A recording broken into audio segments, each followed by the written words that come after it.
Les dessins de Claire.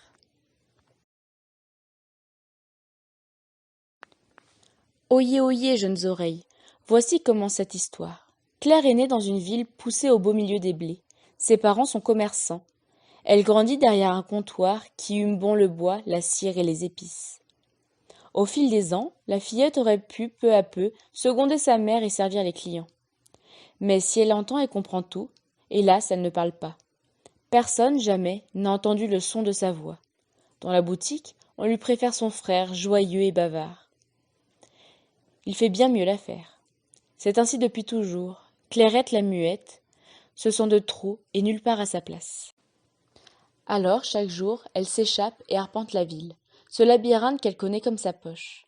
La jeune fille est au spectacle. Elle aime tant observer les gens. Comme ils se tiennent, comme ils vont et s'en viennent, leurs silhouettes fines ou ventrues, leurs gestes larges ou retenus, leurs figures affables ou tendues. Clairette passe son temps dehors, à regarder les autres vivre. Et le soir, de mémoire, elle les dessine.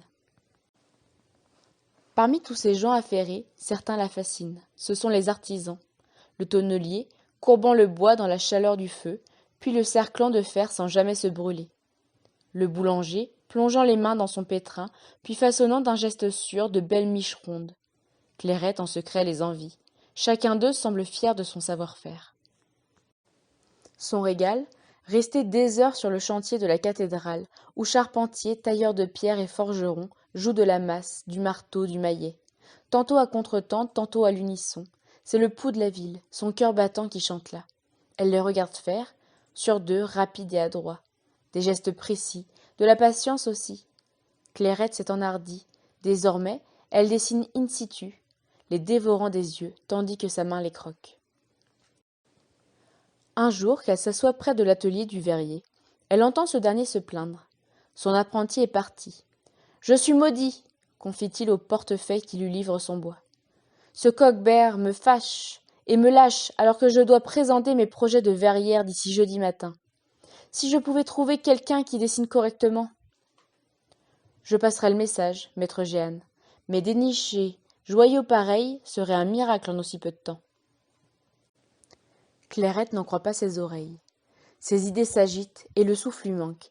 Et si elle se présentait? Un fol espoir l'envahit. Et si sa place était ici, dans l'atelier du verrier?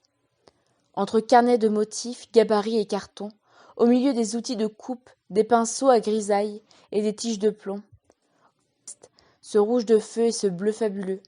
Elle se lève d'un bond et court chercher ses dessins chez elle.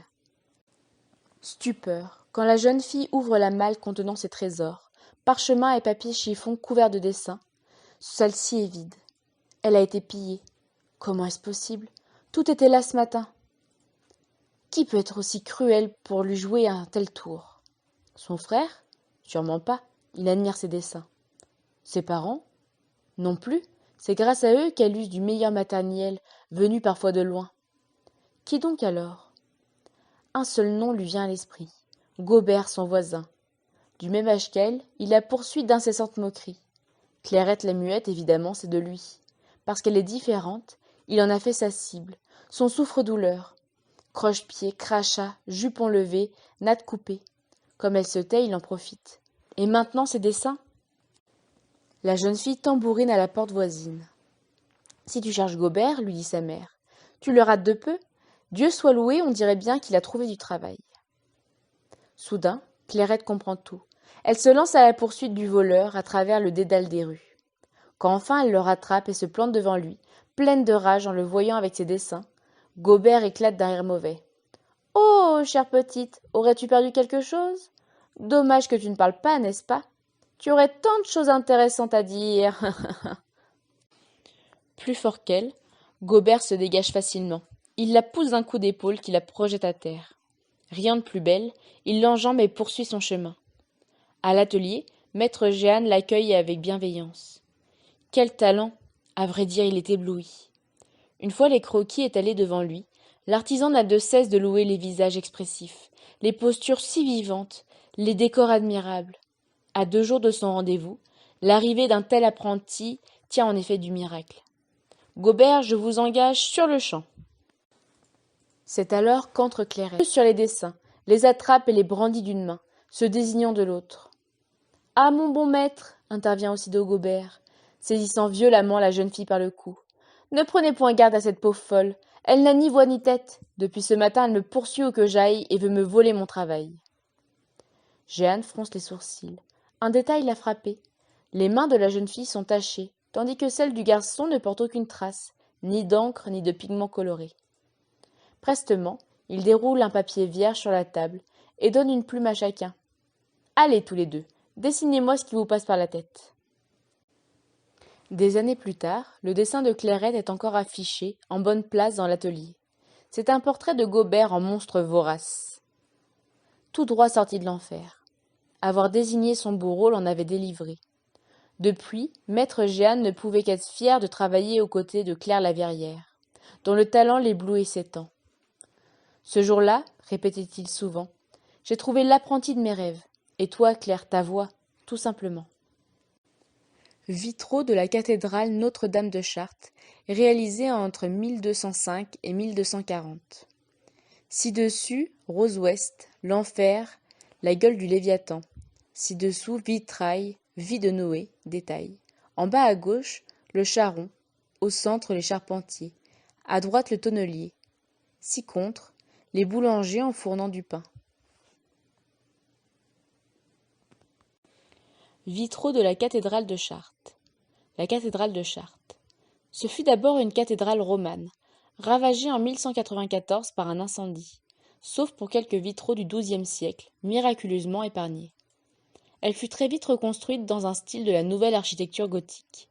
Elle fut achevée en 1225, soit en une trentaine d'années, alors que Notre-Dame de Paris a nécessité presque 200 ans de travaux, de 1163 à 1345. La cathédrale de Chartres a le plus bel ensemble de vitraux du XIIe et XIIIe siècle. Entre ses 173 fenêtres ornées sur les 183 que compte la cathédrale. Elle est inscrite au patrimoine mondial de l'UNESCO. Qu'est-ce qu'un vitrail ? Un assemblage de verres colorés sertis par du plomb, formant des motifs décoratifs ou représentant des scènes de l'histoire sainte. Le bleu et le rouge dominent, puis les jaunes d'or et les verts. La lumière traverse les vitraux et par l'intérieur d'un arc-en-ciel de couleurs. Comment fabrique-t-on un vitrail ?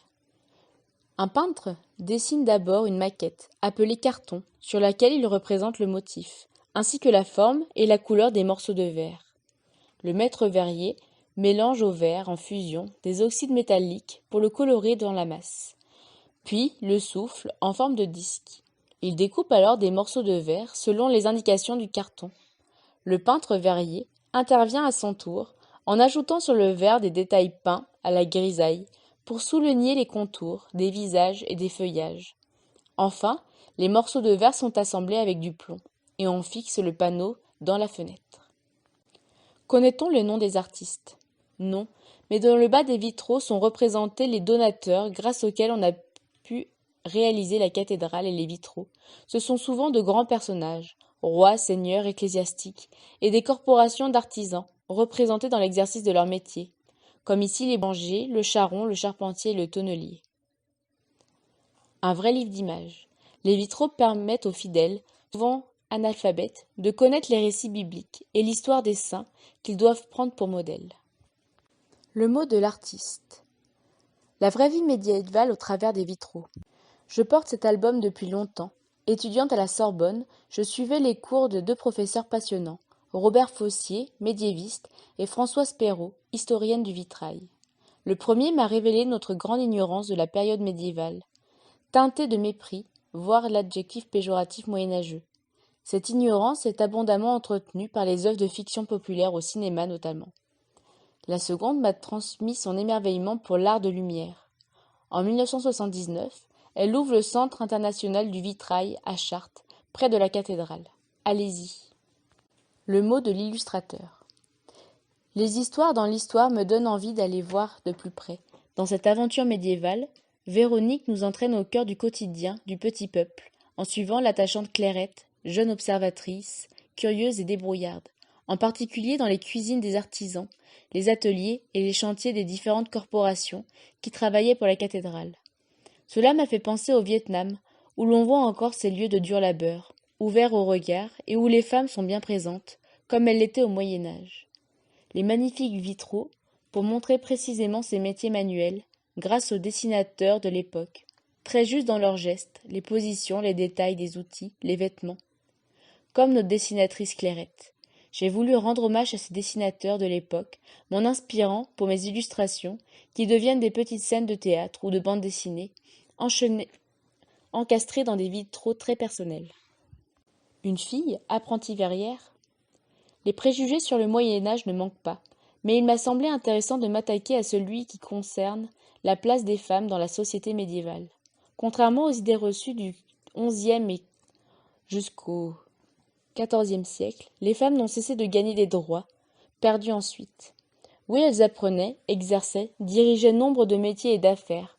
C'est à la Renaissance, terme témoignant d'une lecture bien masculine de l'histoire, que les choses commenceront de se gâter pour elles, et pour longtemps.